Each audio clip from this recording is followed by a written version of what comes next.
Boa noite, caros telespectadores. Hoje começaremos mais uma edição do Jornal Sensacional. Eu sou o Sérgio Chapelão e hoje iremos abordar um tema muito polêmico, a ditadura militar. Repressão, tortura e desaparecimentos são marcas inassociáveis dos anos compreendidos entre 1964 e 1985.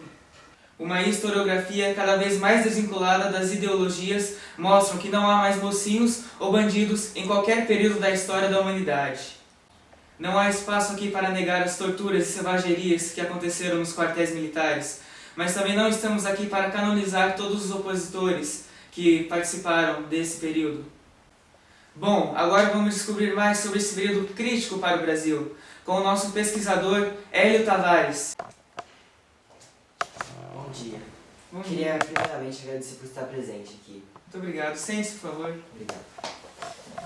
Então, senhor Hélio, vamos começar perguntando sobre a ditadura militar. Quais foram os eventos que desencadearam isso? Bom, para começar, queria fazer uma observação importante. A ditadura militar brasileira está longe de ser o único período não democrático desse país. O Marechal Deodoro da Fonseca tentou dar um golpe logo após a proclamação da República. E alguns anos depois tivemos o início daquela política do café com leite, onde não existia uma verdadeira democracia. E logo em seguida a essa política, tivemos o golpe de Vargas de 1930. E só depois desse período é que tivemos um período democrático chamado Era Populista.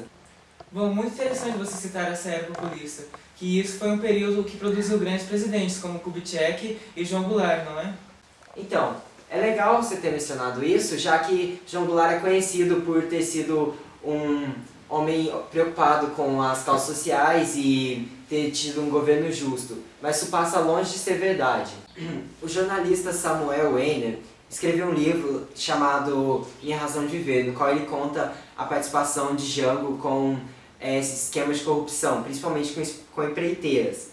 Ele fazia parecer que o Estado promovia concorrência na hora do contrato, mas era tudo armação. As empresas escolhidas eram escolhidas por trás das cortinas. Elas inclusive o financiavam, como em alguns comícios. Um exemplo é o famoso comício das reformas, de 3 de março de 64, no qual foi financiado por empreiteiras. Interessante, esse ponto eu não conhecia. Mas voltando ao assunto da ditadura militar, não só o Brasil vivia um período politicamente instável, como o mundo inteiro passava por um período de bipolarização e paranoia constantes.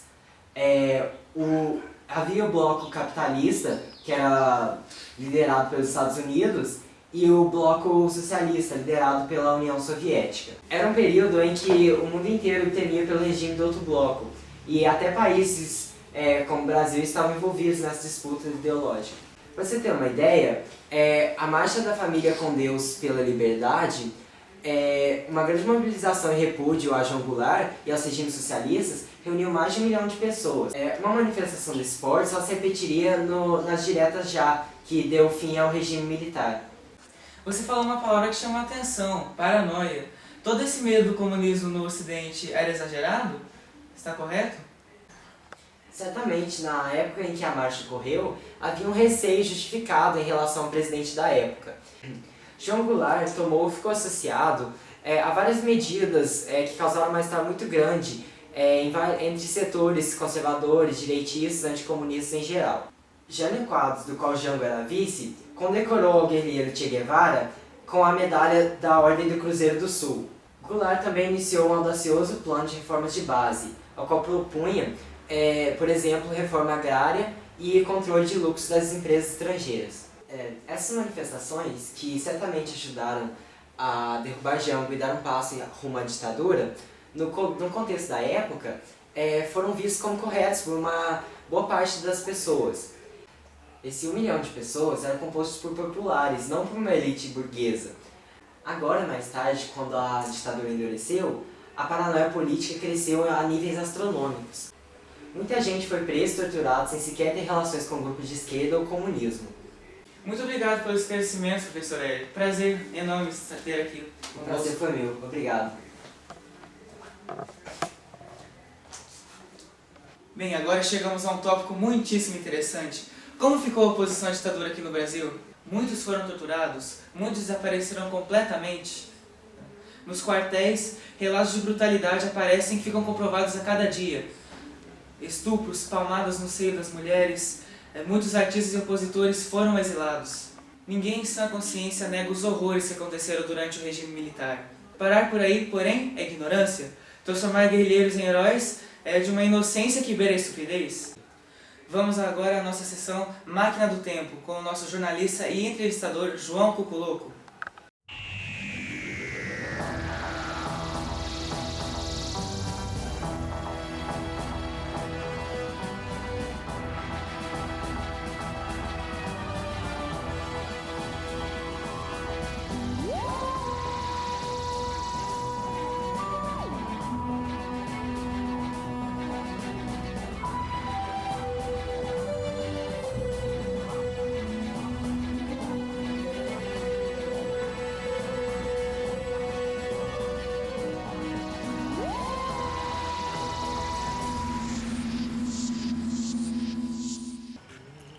Olá, caros telespectadores! Na Máquina do Tempo de hoje, voltamos ao ano de 1962 para entrevistar um guerrilheiro cubano chamado Miguel Brugueiras, que atualmente tenta organizar uma guerrilha socialista no Brasil. Morte à burguesia capitalista e à mídia fascista e golpista. Calma, rapaz, isso aqui é só uma entrevista. Então, Miguel, quais estão sendo os esforços para a implementação do socialismo aqui no Brasil? O primeiro grande esforço para a implementação do socialismo no Brasil foi do nosso camarada e deputado Francisco Julião. Ano passado ele se encontrou com Fidel Castro em Cuba e voltou com o lema Reforma Agrária, na lei ou na marra. E os esforços para a implementação do socialismo não só são aqui no Brasil, não. É na América Latina toda, de Sierra Maestra até os Andes. Nos últimos dias, houve a queda de um Boeing 707 da Varig no Peru. Esse avião carregava algumas correspondências de Cuba que provavelmente pertenciam a você, e elas revelavam uma dificuldade aqui no Brasil de se organizar uma guerrilha. O que você tem para dizer em relação a isso? Que a elite pensa que nós vamos recuar por causa disso. Não vamos! Vamos continuar fazendo todos os esforços para acabar com o capitalismo no Brasil e no mundo. Viva a revolução! Muito obrigado pela entrevista, Miguel. Que Marx te abençoe.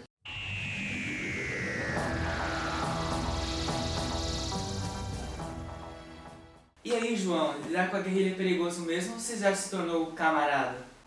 Não, né? Dizem que toda brincadeira tem um fundo de verdade. Essa teve? Olha, dizer que foi um fundo de verdade é pouco, né, Sérgio?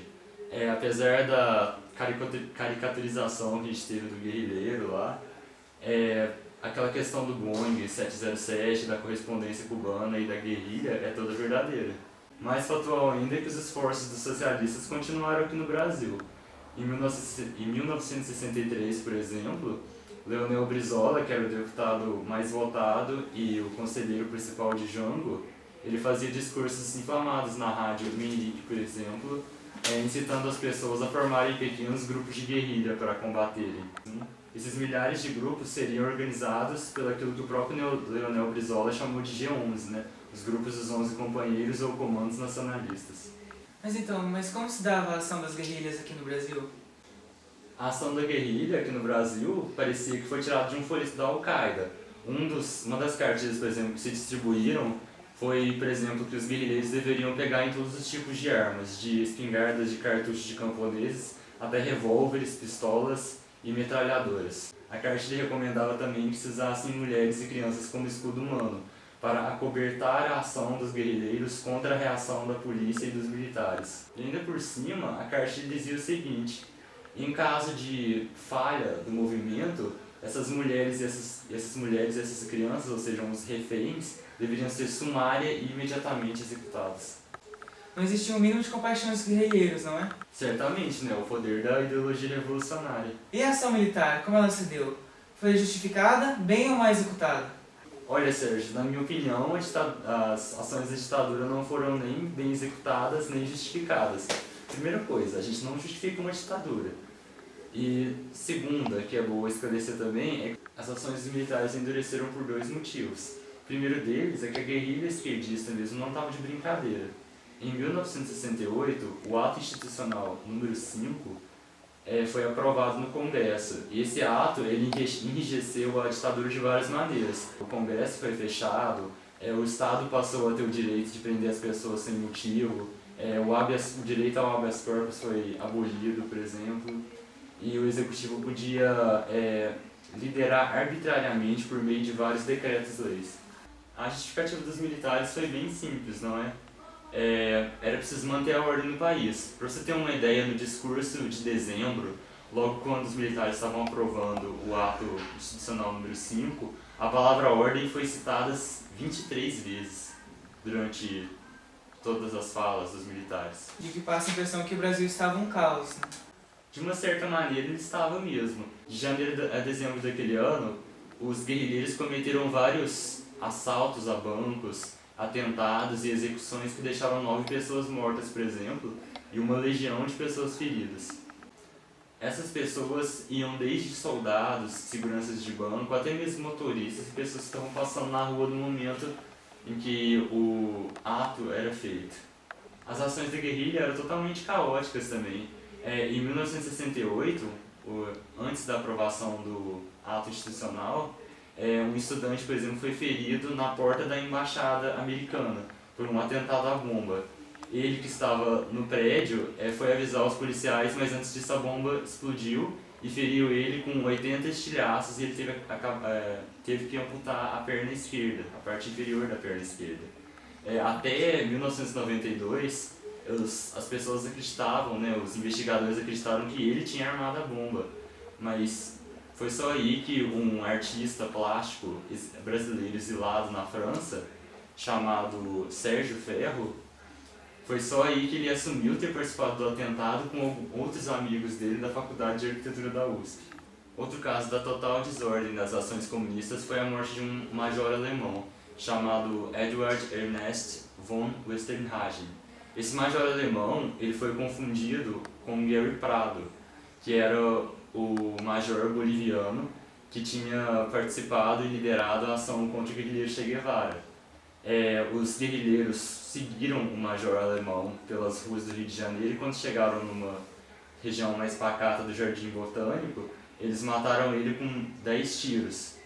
Foi só quando abriram a pasta e viram documentos em alemão que eles tinham notado que tinham matado o militar errado.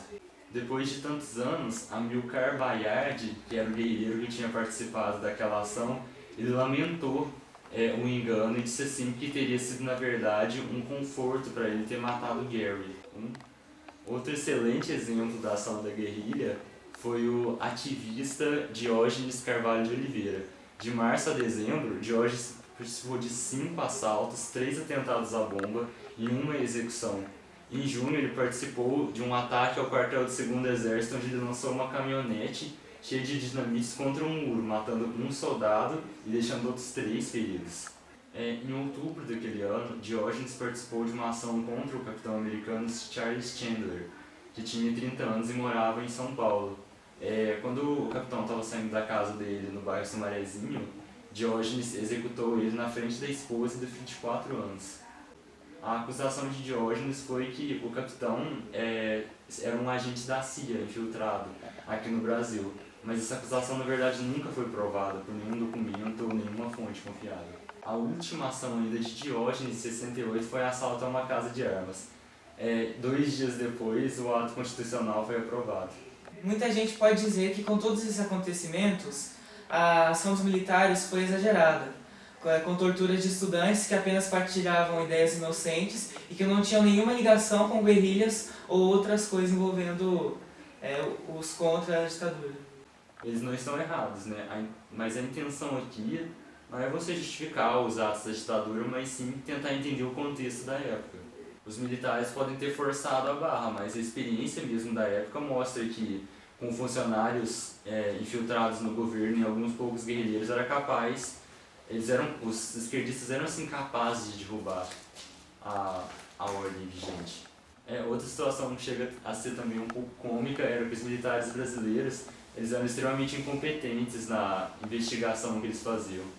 Isso, inclusive, pode ser apontado como uma causa para o endurecimento da ditadura. Em uma movimentação do Estado na época, mais de 1.000 soldados cercaram 10 guerrilheiros e eles conseguiram fugir. Em 1969, quase 2.000 soldados, em uma operação na Serra do Mar, no sul do Rio de Janeiro, cercaram 7 guerrilheiros e 5 deles conseguiram fugir. A partir dessas más experiências com a investigação que o exército brasileiro tinha, eles rapidamente começaram a apelar para a força bruta. Outra pergunta importante para entender a cabeça desses guerrilheiros é entender o que eles lutavam, para que eles lutavam, que no caso não era para a democracia. Certamente, né, que eles não lutavam pela democracia. Vamos pegar um pouco de história, por exemplo. Qual dos países que se envolveram em guerrilhas comunistas que se tornaram democracias? Nenhum deles. Como o próprio cantor Caetano Veloso fala no vídeo mostrado há algum tempo atrás, muitos desses ativistas que lutavam contra a ditadura, na verdade, queriam derrubar ela para instalar uma outra ditadura por cima, só que dessa vez esquerdista. Foi exatamente o que aconteceu em Cuba, com Fulgêncio Batista, que foi derrubado por Fidel Castro e depois veio a ditadura comunista. Muito obrigado pela sua excelente participação, João. Bom, chegamos ao fim a mais um Jornal Sensacional. Muito obrigado pela sua participação e nos vemos no próximo programa.